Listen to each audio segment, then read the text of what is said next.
The cruelest thing you ever did to them was nothing at all. You simply stopped, and in the stillness you left behind, they finally heard every lie they had ever told themselves. They rejected you.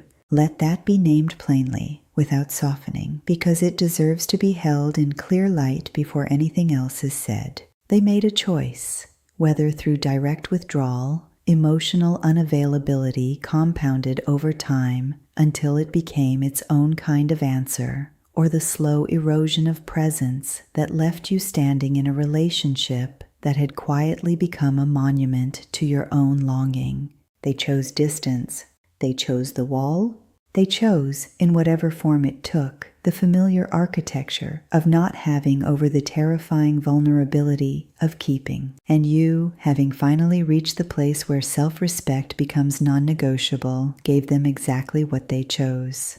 You went silent, and it has destroyed them in ways they will never say out loud and may never fully understand. The avoidant constructed the rejection from behind a very specific psychological belief that they did not need you. Not in the way the word need implies dependency or weakness, but in the broader sense that your absence would be manageable, containable, that life without your presence would settle back into the comfortable, self-sufficient equilibrium they had always returned to after previous relationships. That the silence, if it came, would feel like relief, like the loosening of a pressure they had not realized they were carrying. They told themselves this story with complete conviction because the alternative, that your absence would be genuinely, unexpectedly unbearable, was a truth their psychological structure could not afford to hold before it arrived. But the silence arrived, and the story collapsed almost immediately. What the avoidant did not account for, could not account for, given the nature of their own suppressed emotional world, was the specific weight of your particular absence. Because not all silences are equal. The silence of someone who is never deeply significant barely registers.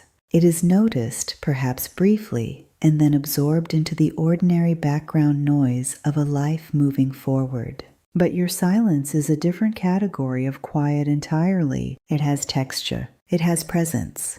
It occupies the exact shape of everything you used to fill, the specific way you engaged, the particular quality of your attention, the distinctive warmth of someone who saw them clearly and stayed anyway. That shape does not disappear when you do. It remains, an outline, a negative space, a constant peripheral reminder of what is no longer there. And the avoidant, moving through their days with the practiced efficiency of someone accustomed to self-containment, keeps encountering the edges of that shape in the most ordinary moments. Not in dramatic confrontations with grief, but in the quiet, unguarded instants, the moment they want to share something and reach instinctively toward a connection that no longer answers. The moment a specific quality of light or sound or stillness carries an association that arrives before they can intercept it. The moment they are most alone, and alone feels different now than it did before you.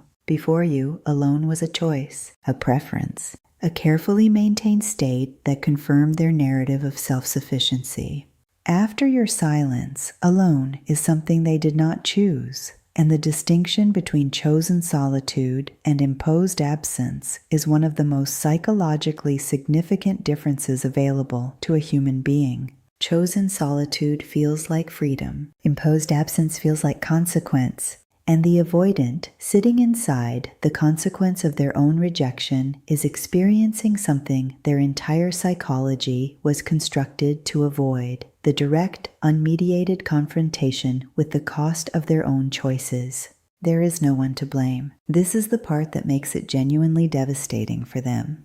With previous relationships, there was always a way to construct a narrative that distributed the responsibility outward. They wanted too much, moved too fast, needed more than was reasonable, could not accept the avoidant for who they were. These narratives are not always entirely false, but they are always, at least partially, self-protective fictions. With you, the fiction will not hold, because you did not leave in chaos. You did not leave in anger or ultimatum or the kind of emotional turbulence that gives the avoidant something external to point at.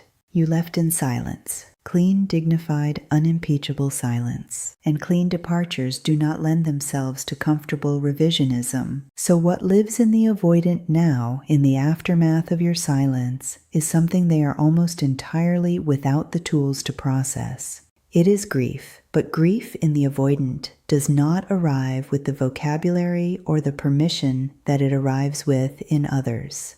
It does not present as sadness in any form they would readily name. It arrives as restlessness, as a low, persistent irritability with no identifiable source, as a sudden, bewildering disinterest in the distractions that previously held their attention without difficulty, as a quality of absence in experiences that should feel full, moments of success or pleasure or ordinary contentment that carry inexplicably a hollowness at their center. That hollowness has your name on it. They may not say your name. They may not consciously connect the hollowness to your absence. The avoidant's psychological defenses are sophisticated enough to prevent direct acknowledgement for considerable stretches of time. But the hollowness persists regardless of whether they name it. It does not require their acknowledgement to be real. Your silence did something that no confrontation, no emotional appeal, no amount of expressed pain ever could. It made the cost of their avoidance undeniable, not theoretical, not a future consequence to be considered and set aside. Real, present, and permanent in the way that only irreversible things are permanent. You were the one who stayed longest, tried most honestly, loved most generously, and then, with a quiet that was somehow louder than anything you ever said, you stopped. They rejected you and believed they were free. Your silence taught them the difference between freedom and loss, and some lessons learned too late never stop teaching